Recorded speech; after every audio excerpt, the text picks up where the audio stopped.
Welcome to the Real Estate Espresso Podcast, your morning shot of what's new in the world of real estate investing. I'm your host, Victor Monash. On today's show, we're talking about confronting a difficult decision and an iconic building that nearly failed. We take it for granted, waiting for the elevator in the lobby, and by the time we're walking around the perimeter of the building, taking in the spectacular views, we take the structure of buildings for granted. The floor beneath your feet feels as solid on the second floor as on the 52nd floor or the 92nd floor. And sadly, the world witnessed the collapse of a 12-story building just a few days ago. 12-story buildings are commonplace. They're a dime a dozen. How could a 12-story building fail? On today's show, we're talking about the Citicorp Center in Manhattan. The structure is located on Lexington Avenue and 53rd Street. The wedge-shaped top makes it one of the most recognizable landmarks in the Manhattan skyline, rising over 900 feet in the sky. This tower is also unusual at the ground level. When the building was first conceived, there was a small problem. There was a church in the way. The church was the iconic St. Peter's Church, which was built in 1905. And the church didn't want to move, so they decided to build this giant building on columns above the church.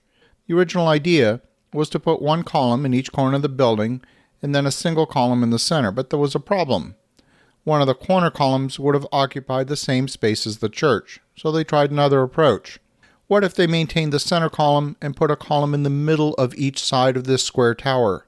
But that would present a problem. The corners of the building would be unsupported. They would be cantilevered over the church. So the structural engineer for the project, who was one of the best in the business, had a clever idea. What if there were diagonal structural members radiating upwards from each of the columns to the corners of the building? Think almost of a Christmas tree upside down.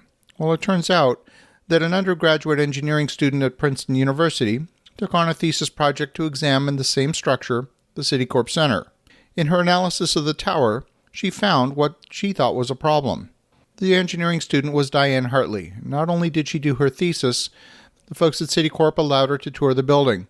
They promised her a $10,000 stipend to have her thesis published as a coffee table book.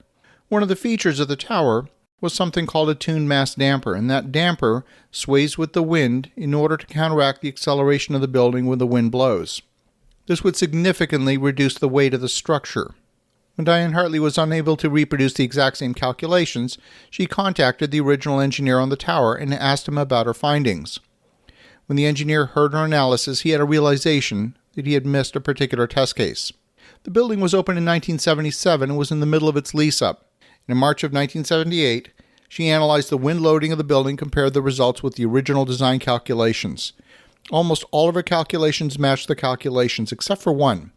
The use case that she found would produce the greatest stress on the building was when the wind was blowing at 45 degrees to the face of the building, that is, on the diagonal.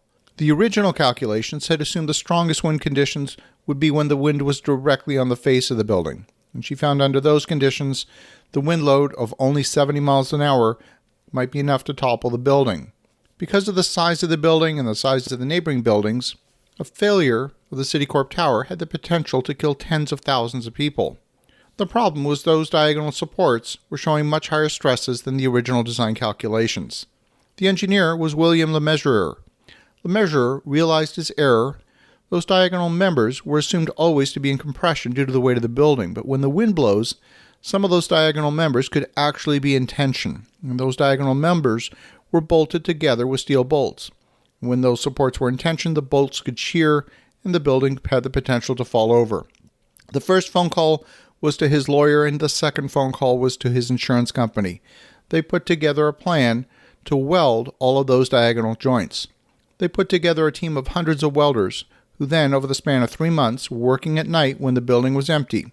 The whole repair process was kept secret for nearly 17 years after the fix was implemented. Only the mayor of New York City, the senior leadership in the building department, and the chief of the Welders Union and Citicorp had the knowledge of the severity of the problem. There was an entire plan in place to evacuate a 10-block radius in Midtown Manhattan if a major storm was forecast to hit the city. See, the Citicorp Tower is an example of taking immediate action when a problem presented itself.